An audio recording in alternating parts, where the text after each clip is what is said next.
Bonjour, nous accueillons maintenant Monsieur Robert Voiazopoulos, qui est psychologue de l'enfance et de l'adolescence, ex-formateur à l'INSHEA de Suresnes et directeur de l'APPEA, Association francophone de psychologie de l'enfant et de l'adolescent. En 2009, il a mis en place la conférence de consensus sur l'examen psychologique de l'enfant à laquelle il nous a conviés, et qui s'est conclue par des recommandations en 2011, qui seraient un peu comme un guide de bonnes pratiques à observer par les psychologues lors de cet examen. Aujourd'hui, nous avons des retours de familles qui nous disent aussi parfois qu'elles n'ont reçu qu'un tableau de chiffres ou bien peut-être une synthèse avec aucun chiffre. C'est pourquoi il nous a semblé important de convier M. Voiazopoulos pour faire le point sur ce que les familles sont en droit d'attendre de la part du psychologue qui pratique un bilan qui a tout de même un coût non négligeable. Et puis parfois aussi, des familles nous font des retours inquiétants. Par exemple, la passation au domicile du psychologue avec des interruptions de la femme de ménage, de l'enfant, de la psychologue, le chien, le chat qui passent, qui rentrent, qui sortent, l'envoi du bilan sans restitution orale, la non-remise d'un bilan écrit, que ce soit d'ailleurs dans le public ou dans le privé, la présence des parents pendant la passation. Donc, les deux questions que nous avons soumises à M. Voiazopoulos sont: que doivent recevoir les familles et que peuvent faire les familles dans des cas où le compte-rendu serait incomplet, non rendu, ou quand la passation serait faite dans des conditions un peu anormales. Merci Sylviane. Donc, deux questions effectivement. Bonjour à toutes et à tous. Merci pour cette invitation. Désolé de n'être pas en direct avec vous puisque c'est enregistré pour cette rencontre. Je réponds donc volontiers à la sollicitation que vous m'avez faite par l'ANPEP sur la question du retour écrit, le compte-rendu écrit de l'évaluation psychologique de l'enfant ou de l'adolescent, ce que les familles, les parents peuvent attendre et en attendre de la part du ou de la psychologue qu'ils ont consulté pour leur enfant. Donc, on aura une quinzaine de dias ensemble pour 15 à 20 minutes d'exposé, en essayant de tenir un petit peu ce temps. Vous n'hésitez pas, Sylviane, à me dire éventuellement d'accélérer. Voilà, des dias et un exposé qui vous permettront peut-être d'avoir en main les principales informations aujourd'hui disponibles, même si ce temps réduit ne permettra pas, on le comprend, d'aborder autre chose que les grandes lignes ou les grandes questions. Mais avant de parler du compte-rendu d'évaluation psychologique, il faut définir ce que je vais vous proposer.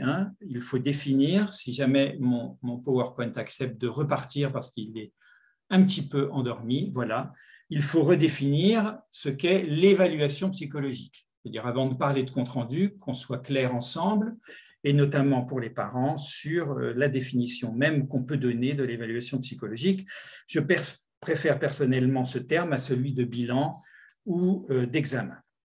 Et donc, l'évaluation psychologique de l'enfant ou de l'adolescent, on a eu des grands initiateurs dans le domaine de la psychologie, il faut que les familles et les parents le sachent, donc beaucoup de grands auteurs, dont un certain nombre étaient de culture psychanalytique, mais relativement ouverte, dans une approche d'évaluation du développement et du fonctionnement psychologique de l'enfant, et puis des collègues contemporains, Elsa Schmidt-Kitzikis de Genève, Marie-Luce Verdi-Gibello, Claire Meljac de l'hôpital Sainte-Anne, Anne Andronikov, dont on parlera, Grégory Michel à Bordeaux, Jacques Grégoire qui intervient dans votre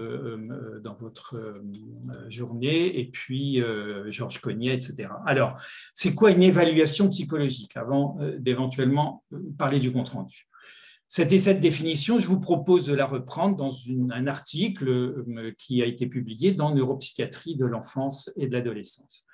Travail délicat et complexe, effectué dans une perspective clinique, dans un cadre scientifique et déontologique dûment balisé, conçu comme un moment privilégié de rencontre entre un sujet qui présente des difficultés et un spécialiste du développement de l'enfant, de la psychopathologie et des tests. Les tests utilisés, c'est important quand on parle effectivement aussi de haut potentiel, par exemple, ne sont que des médiateurs et des révélateurs dans un processus plus large d'échange enfant-adulte qui vise à la compréhension la plus exhaustive et la plus fine possible des outils dont l'enfant s'est forgé pour penser le monde, pour son image de soi qu'il s'est construite, sur la représentation qu'il a de ses relations à autrui, sur les apprentissages, sur la façon dont il régule ses émotions. Voilà un extrait d'article qui me semble cadrer ce qu'est pour l'ensemble des personnes, et notamment des usagers, une évaluation psychologique. Donc on voit bien qu'on est relativement loin de ce qu'est par exemple une simple échelle d'évaluation.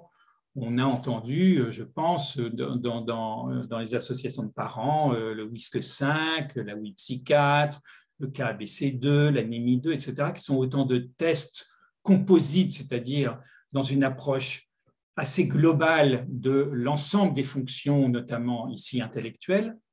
Ça n'est pas la simple observation pendant un ou des entretiens, ça n'est pas une approche partielle de telle ou telle fonction cognitive, ça n'est pas un suivi ou un accompagnement thérapeutique ou psychopédagogique. L'évaluation psychologique, c'est quelque chose qui va permettre de faire le point à un moment donné du développement et du fonctionnement global psychologique de l'enfant. Donc le compte-rendu, si on en parle, ça ne sera donc pas, ou en tout cas pas seulement, un compte-rendu psychométrique, c'est-à-dire uniquement des données avec des indices, un quotient intellectuel total, etc., voilà, ou d'une autre échelle composite, d'une échelle que l'échelle de Wechsler. Ce n'est pas seulement un rapport d'observation pour des moments d'entretien ou de jeu avec l'enfant, ce n'est pas seulement une lettre de recommandation à l'équipe éducative. Donc on est bien d'accord, un compte-rendu, il est constitué en tant que tel, et c'est ça que nous allons un petit peu voir ensemble. Alors, le psychologue, lui, ou la psychologue, vous m'excuserez, je dirais souvent vous le comprenez bien, mais c'est un terme générique, ça ne cible pas, bien entendu, des psychologues hommes. Il s'agit pour le psychologue de décrire un sujet et les problèmes qu'il présente, de classer le problème rencontré par la personne, de définir sa forme spécifique, ainsi que ce dont il se différencie. C'est ce qu'on appelle le diagnostic différentiel. Ce sont des termes, vous me direz, médicaux, mais le diagnostic est un terme qui s'est bien entendu élargi à beaucoup d'autres domaines. Étudier le développement, l'origine et les mécanismes des problèmes psychologiques, faire un pronostic et poser une indication. Voilà la proposition de ce qu'est la clinique et la pratique du psychologue quand il rencontre un enfant ou un adolescent. Et donc, les tests sont au service de la clinique et non l'inverse. Alors, ce petit dessin un petit peu qui a fait sourire Sylviane, je le vois sur la webcam, il montre que le test, ce n'est pas une effraction, ce n'est pas quelque chose qui va bousculer l'enfant, ça va le stimuler, ça va effectivement l'interroger, ça va l'obliger à mettre en œuvre un certain nombre de ses fonctions cognitives, et c'est ça qui va être intéressant. Les tests sont au service de la clinique et non l'inverse. Ils permettent d'explorer le développement et le fonctionnement psychologique. Ce sont des outils d'exploration tout à fait précieux. Et on est d'accord, toutes les fonctions psychologiques sont concernées. Il ne s'agit pas seulement de l'intelligence. Donc, les psychologues travaillent dans un cadre déontologique et juridique. Je ne vais pas tout vous décrire ici, mais il faut savoir qu'en tant que professionnel en rapport avec autrui, sachant qu'en France, par exemple, les psychologues ne sont pas des professionnels de santé, ne sont pas une profession encadrée par le code, par exemple, de la santé, mais ils travaillent dans le cadre de la santé, on est tous d'accord, ils travaillent dans le cadre de la santé mentale. Alors ça, c'est une sorte d'anomalie qui est liée à l'histoire et au développement de la profession en France. Beaucoup de déclarations internationales, européennes, des textes juridiques. Sachez que le psychologue, quand il va écrire, il est quand même dans un monde organisé juridiquement. Et juridiquement parce qu'il va protéger aussi, bien entendu, les usagers et les personnes à propos desquelles le ou la psychologue va évoquer un certain nombre de choses. Et donc, du côté de la santé, on en a l'action médico-sociale et la loi de rénovation qui la concerne, avec les 7 droits fondamentaux et les 7 outils qui vont servir ces droits. Je passerai un petit peu là-dessus. Vous avez entendu parler de la loi Kouchner sur l'information aux patients et l'accès au dossier médical. De plus en plus, l'ensemble des textes visent à la transparence. En gros, ce qu'on peut dire aux familles, et donc à vous tous qui m'écoutez, c'est que vous avez un droit imprescriptible d'avoir accès à l'ensemble des informations à partir du moment où vous consultez une personne qui va vous apporter son concours. Et donc, bien entendu, il y a de façon plus précise le code de déontologie des psychologues. Et puis, en plus, il y a un cadre justement un petit peu plus précis ici, avec un certain nombre de travaux qui ont été engagés en France. Sachez quand même que sur le compte-rendu d'évaluation psychologique, il y a très peu de textes professionnels. Très, très peu. Il n'y a pas d'universitaires qui ont travaillé dessus. Il y a quelques recommandations et tout, mais je vais vous les présenter parce que ce sont des textes qui sont accessibles et orientés pour les familles. Il y a la CNCDP, Consultation nationale consultative, Commission nationale consultative de déontologie des psychologues, la conférence de consensus dont Sylviane, vous avez évoqué l'existence dans votre introduction, et puis un dossier une recherche-action que la PPEA, avec le financement de la CNSA, a conduit et publié en 2016 autour justement de quel est le rôle que le psychologue peut avoir quand il a accueilli dans ses consultations des parents et enfants adolescents, quel que soit le motif. Alors, on va regarder très vite pour la CNCDP. Bon, alors c'est une commission qui travaille, si les parents ouvrent un dossier ou posent une question, au début, c'est payant. Voilà, il faut payer pour pouvoir, parce que ce sont que des bénévoles et il y a des frais de fonctionnement. Mais pour dire que cette commission nationale consultative de déontologie, elle apporte des avis sur des situations problématiques. Et là, je le mentionne, vous pouvez le lire, 70% des plaintes des usagers à l'encontre des psychologues concernent les écrits que ceux-ci produisent. C'est considérable, vous en conviendrez. Donc, il y a beaucoup de travaux qui sont engagés. C'est une commission dont les publications font référence, sachant que 35% des questions posées concernent les écrits des psychologues. Voilà. Donc ça, c'est aussi particulièrement important. Et 70%, ce sont des plaintes concernent leurs écrits dans l'ensemble. Donc on voit que c'est une préoccupation pour tous. Alors il y a une deuxième référence de ce cadre déontologique et juridique. Ce sont les publications de la conférence de consensus avec ses recommandations. Et là, par exemple, on avait Anne Marcelet, votre ancienne présidente de l'ANPEP, et puis les liens personnels que j'avais avec Monique Binda, je ne sais pas si elle nous écoutera, mais que je salue, qui a permis aussi de conduire et d'avoir la participation des associations d'usagers, des associations de parents. Sur les 32 recommandations de la conférence de consensus, 5 concernent la question des écrits. Et donc, sans vous les lire ici, parce que ce document va être accessible par la suite, je le sais, ils sont en faveur, bien entendu, des informations que les psychologues vont donner aux familles. Et donc, on demande à ce qu'ils écrivent, qu'ils respectent le cadre déontologique, éthique et législatif. Voilà, que tout cela se passe dans les meilleures conditions, que cette communication écrite, elle est d'une certaine manière incontournable, mais bien entendu, on peut aussi s'en passer si en accord avec les parents, ils disent « moi, je ne recherche pas un compte-rendu écrit, je souhaite avoir des conseils qui pourront m'être donnés dans le cadre d'un entretien. » On va aborder la question aussi plus concrète de ce que va être cet écrit. Et puis, les travaux concernant cette recherche-action que la PPEA a publiée, conduite et publiée avec l'aide de la CNSA. On a observé, bien entendu, à propos des comptes rendus, on a fait un très gros travail sur 260 comptes rendus issus de 24 départements, selon une méthode assez représentative de ce qu'écrivent les psychologues de l'enfance et de l'adolescence.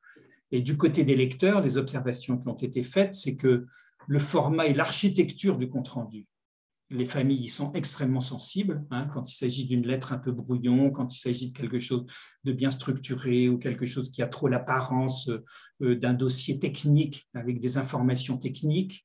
Voilà, c'est assez insatisfaisant. La psychométrie qui est peu convaincante, c'est-à-dire toutes les données chiffrées, s'il n'y a pas d'éclairage clinique, elles sont inexploitables d'une certaine manière par les lecteurs et les familles. Et puis surtout ce réductionnisme des données chiffrées, notamment le quotient intellectuel, qui prend beaucoup trop de place aux yeux des lecteurs. Et là, je citerai, je sais que Sylvie Tordjman va être parmi vous, réduire les enfants à une identité de surdoué, on pense au QI, génère des effets catastrophiques. Donc, je pense que la réduction de l'approche psychologique à des données chiffrées est absolument à éviter. Voilà, l'anamnèse, le profil de l'enfant ou de l'adolescent, la description des difficultés et des points forts enrichissent la compréhension de la problématique.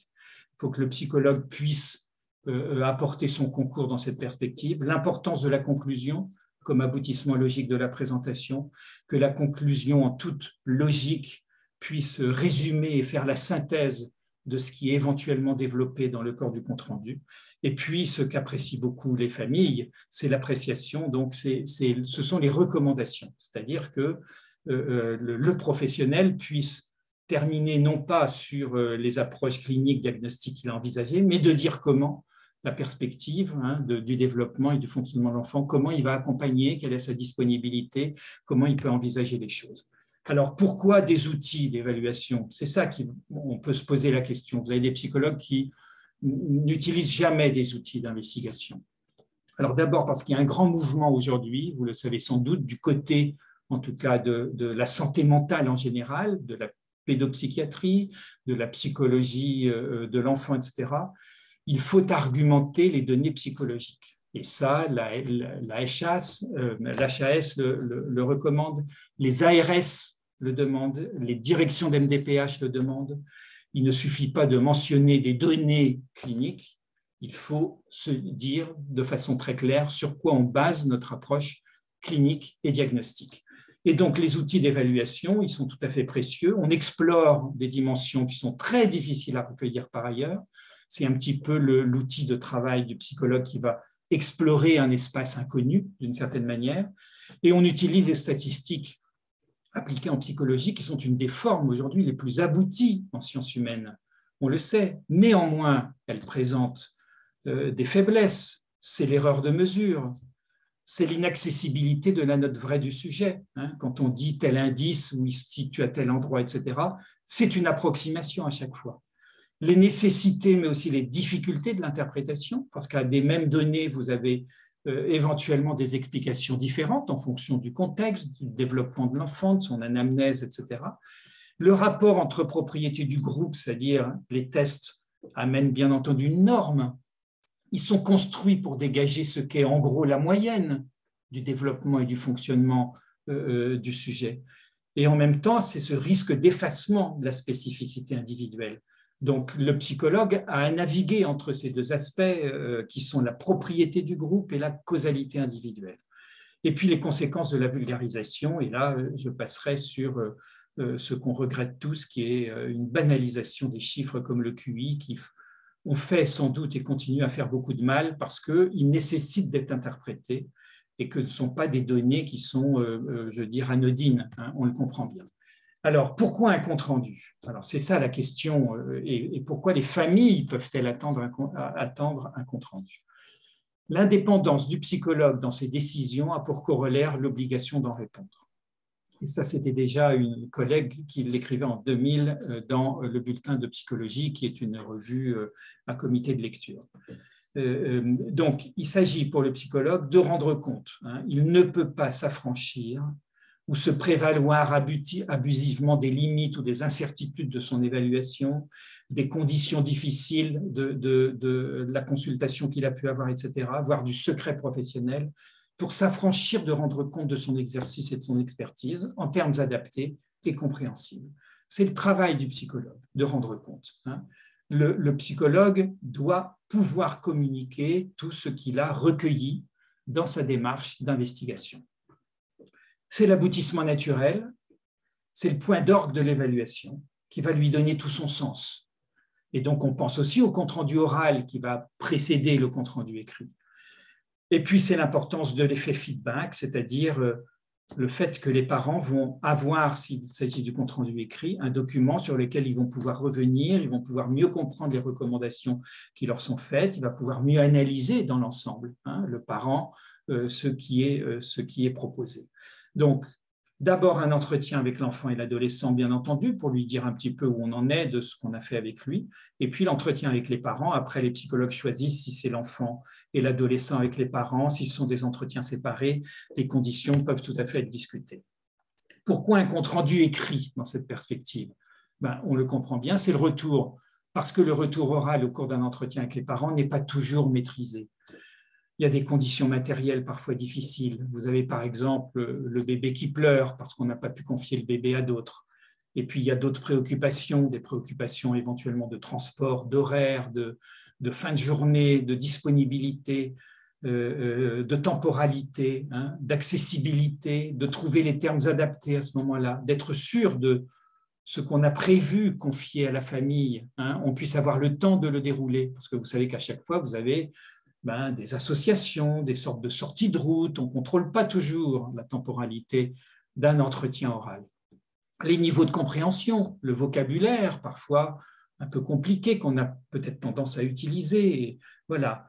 Et puis la reconstruction après coup. On s'est rendu compte, et là, vous avez beaucoup de travaux en psychologie, notamment sociale, à quel point ce qu'on retient, mais y compris les psychologues, y compris les professionnels, d'un entretien qui s'est conduit n'est pas du tout la même chose. C'est filtré, c'est reconstruit avec notre propre subjectivité. Donc, du coup, qu'a-t-on retenu quand on est parent d'un entretien avec un psychologue?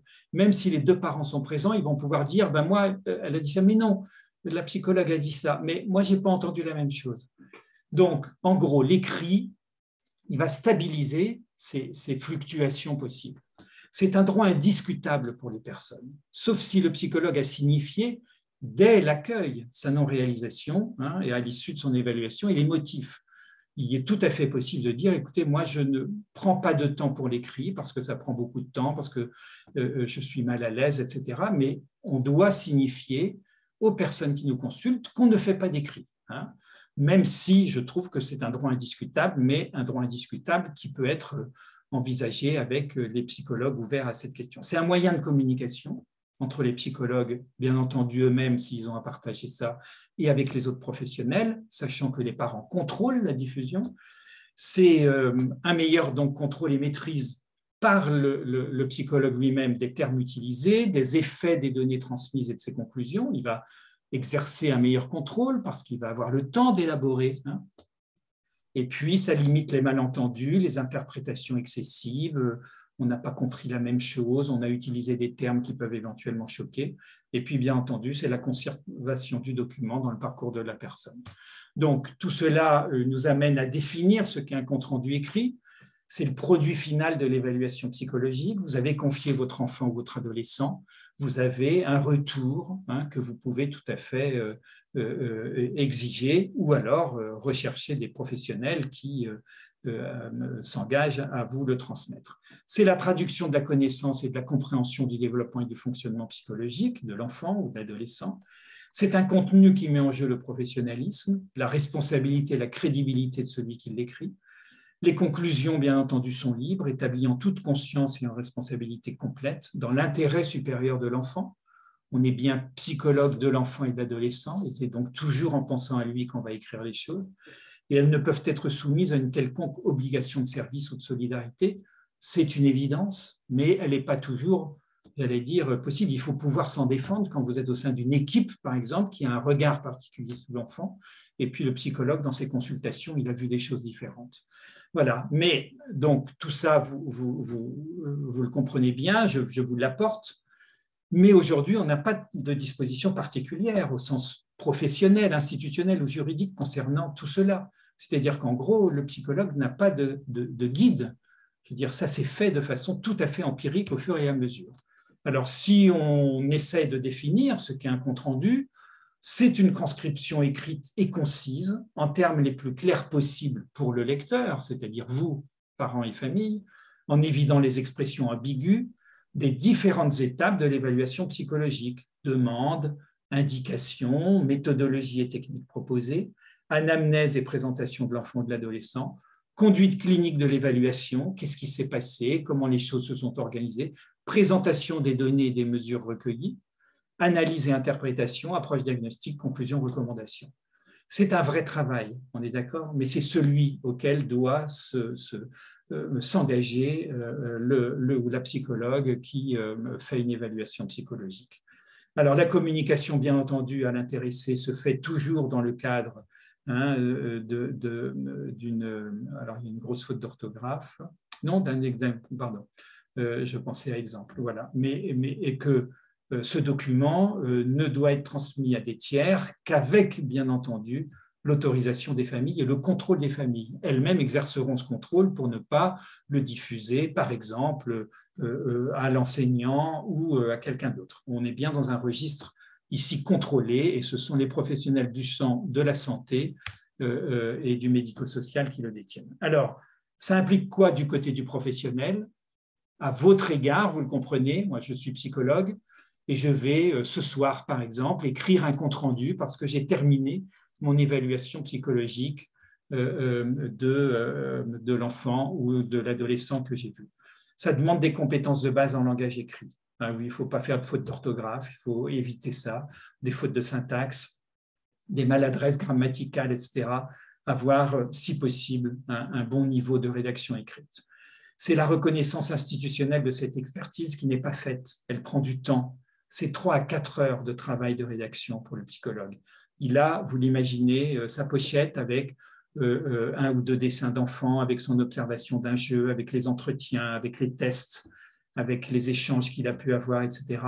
3 à 4 séances d'1 heure avec un enfant paraît raisonnable pour faire une évaluation psychologique telle que je vous en ai proposé la définition. Je veux dire, mais après, il va falloir rassembler tout ça, essayer de catégoriser, essayer de hiérarchiser les informations, essayer de dégager des points communs du sens pour que ça soit un petit peu mis en forme. Donc, tout cela nécessite pour la synthèse, la reprise des éléments saillants, la rédaction de chacun de ces paragraphes, la mise en page, les corrections, la relecture, ça demande du temps. Et aujourd'hui, il faut que les familles sachent que ce temps, que ce soit en institutionnel, à l'hôpital, dans les centres médico-sociaux, etc., ce temps est rarement reconnu pour le psychologue, alors que dans un certain nombre d'autres pays, il est largement reconnu, puisque par exemple, au Québec, vous avez 3 heures en tant que psychologue pour rédiger votre compte-rendu. Ce sont 3 heures qui rentrent dans votre convention de travail. Donc, c'est particulièrement important.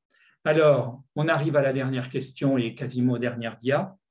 Quand les familles n'ont pas de compte-rendu qui soit recevable et satisfaisant, alors prenez vos précautions, se déterminer sur la demande ou non d'un compte-rendu écrit dès le début des consultations et quels en seront les destinataires, si c'est pour un dossier MDPH, si c'est pour un service de pédopsychiatrie, si c'est éventuellement pour le médecin traitant, si c'est pour les parents eux-mêmes, il y a toujours un destinataire premier, c'est à lui ou à ceux-là que le psychologue va s'adresser. C'est-à-dire qu'on ne s'adresse pas tout à fait de la même façon quand on s'adresse à la famille ou quand on adresse un enfant dans un centre de consultation où des éléments un petit peu plus techniques, par exemple, pourront être présents. Mais sachez qu'il n'y a qu'un seul compte-rendu. Les parents ont accès à l'ensemble des informations écrites qui concernent leur enfant. C'est la loi et c'est le droit qui est aujourd'hui imprescriptible. S'assurer que le professionnel consulté respecte le code de déontologie que j'ai évoqué avec vous et les recommandations de la conférence de consensus qui a été conduite et présidée, notamment pour son jury, par Jacques Grégoire, que vous avez entendu peut-être avant mon intervention, que vous entendrez après dans cette journée. Accepter dès le départ que ce que dira ou écrira là où le psychologue, et notamment ses conclusions, puissent être éloignées des représentations que vous pourriez, vous, parents, avoir auparavant. On est bien d'accord? Mais l'entretien oral vous aura déjà dit, les représentations que vous avez de votre enfant ne sont pas celles que moi, en tant que professionnel et clinicien, j'ai pu observer. Il faut accepter, bien entendu, des points de vue qui pourraient être à ce moment-là contradictoires. Le compte-rendu écrit n'est pas un document anodin. Il contient des informations confidentielles qui ne seront transmises qu'à des professionnels de santé, des domaines du sanitaire et du médico-social, psychologues, médecins, paramédical, ou à des commissions habilitées et avec l'accord des parents. Rien n'est écrit qui ne passe par le filtre parental et soit accepté en termes de transmission par les parents. Enfin, pour l'équipe pédagogique, excusez-moi, et l'établissement scolaire, il faudra rédiger une lettre de recommandation. C'est-à-dire que quand on travaille avec les enfants et les adolescents, la question de la scolarisation se pose, de son adaptation éventuellement pédagogique, etc. Et donc, pour d'éventuelles demandes d'aménagement, voilà, une lettre de recommandation qui reprendra peut-être l'essentiel des recommandations, mais qui sera tout à fait adaptée à la lecture par des enseignants, puisque normalement, le compte-rendu d'évaluation psychologique n'est pas à adresser à une équipe éducative. Alors, conclusion, le compte-rendu écrit reflète le sens clinique, celui des responsabilités professionnelles et du psychologue, et témoigne de la dimension éthique de sa pratique, on le comprend bien, son respect des personnes. Principale qualité souhaitée ou souhaitable, construction, méthode, clarté, brièveté, considération clinique générale, adéquation, pertinence par rapport aux questions posées et à l'attente exprimée, c'est-à-dire quelle est la question de départ auquel on répondra dans l'écrit, notamment dans la conclusion par rapport à ce questionnement. Et puis vous dire que regardez les grandes organisations dans d'autres pays, ici l'Ordre des psychologues du Québec, la British Psychological Society, l'American Psychological Association, elle définit des guidelines, c'est-à-dire que les psychologues ont un cadre de travail, ils ont un exercice protégé, mais qui est aussi un exercice qui protège d'une certaine manière les familles. Voilà pour l'essentiel ce que je souhaitais vous donner. Je vous laisse aussi quelques éléments de référence qui sont des écrits pour certains un peu professionnels, pour d'autres tout à fait accessibles, et pour celles ou ceux d'entre vous qui voudriez un petit peu approfondir, ce sont les références qui m'ont servi en grande partie en tout cas à vous présenter ce document. Voilà Sylviane. Merci beaucoup Robert d'avoir répondu à toutes nos questions. Alors c'est vrai que nous savons que Robert aurait souhaité et largement préféré être en direct, mais son emploi du temps ne l'a pas permis. Donc merci d'avoir pris le temps de préparer cet enregistrement pour nous. On va peut-être rebondir sur aussi quelque chose qui est important, c'est le temps de rédaction d'un bilan. C'est vrai que c'est 3-4 heures de rédaction, plus le temps de passation, plus les entretiens, c'est bien 6-7 heures de travail. Et qu'aujourd'hui, bien souvent, les psychologues de l'éducation nationale ou le personnel de l'éducation nationale a tendance à renvoyer vers le privé pour la passation de bilan, tout simplement parce que les psychologues de l'éducation nationale n'ont pas forcément le temps. C'est 6-7 heures pour un enfant. Quand on regarde le nombre d'enfants suivis par un psychologue, c'est vrai que c'est énorme, 6-7 heures pour un bilan. Donc, c'est vrai qu'il faudrait envisager peut-être d'avoir plus de psychologues de l'éducation nationale formés à la passation des bilans, parce que tous ne le sont pas. Et puis, de façon à permettre à ce que ces bilans soient aussi accessibles à tous, parce que ça a un coût, ou alors qu'il y ait une prise en charge des bilans, de façon à ce que ça soit vraiment accessible à tout le monde, parce qu'on a des familles qui n'ont pas forcément les moyens de dépenser 350, 400 euros pour un bilan. Voilà. Oui, parfois plus, Sylviane, parfois on va plus, être d'accord, surtout si c'est une évaluation psychologique qui aborde les aspects adaptatifs, émotionnels, cognitifs, c'est-à-dire la définition que j'ai pu vous donner en tout début. Et je suis d'accord avec vous, on n'a pas cette culture actuellement encore en France de protection de l'exercice des psychologues. Il faut que les parents sachent que l'entretien préliminaire qui dure 1 heure, la rencontre avec l'enfant, ce seront 3 ou 4 séances d'1 heure, parce que vous aurez dedans une échelle globale, par exemple, du développement intellectuel, ça va prendre 1h30 déjà sur ces 3-4 heures.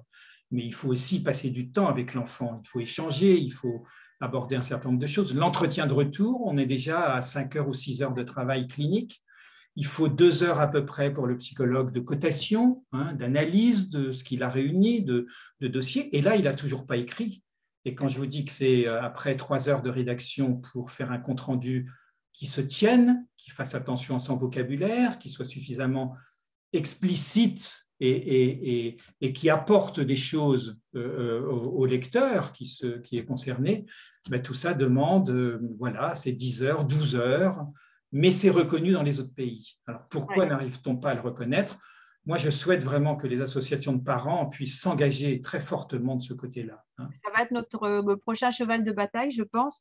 Je vais aussi rebondir sur ce que vous aviez dit sur le temps aussi le premier entretien avec l'enfant qui est important. Je me souviens que Jean-Charles Terrassier, la dernière fois que je m'entretenais avec lui, parlait justement de ce temps d'entretien pour instaurer la confiance, pour faire en sorte que l'enfant ait envie de donner le meilleur, de montrer le meilleur de lui face à ce psychologue qu'il n'a jamais rencontré finalement, et de l'importance de ce temps d'échange avec l'enfant. Absolument, oui, oui. Mais je pense qu'on va y arriver, hein. Aujourd'hui, les mutuelles, quand même, beaucoup. Moi, je conseille toujours aux parents, dès que je reçois, j'ai une pratique libérale partielle par rapport à mes autres activités de direction de ce centre de formation, etc.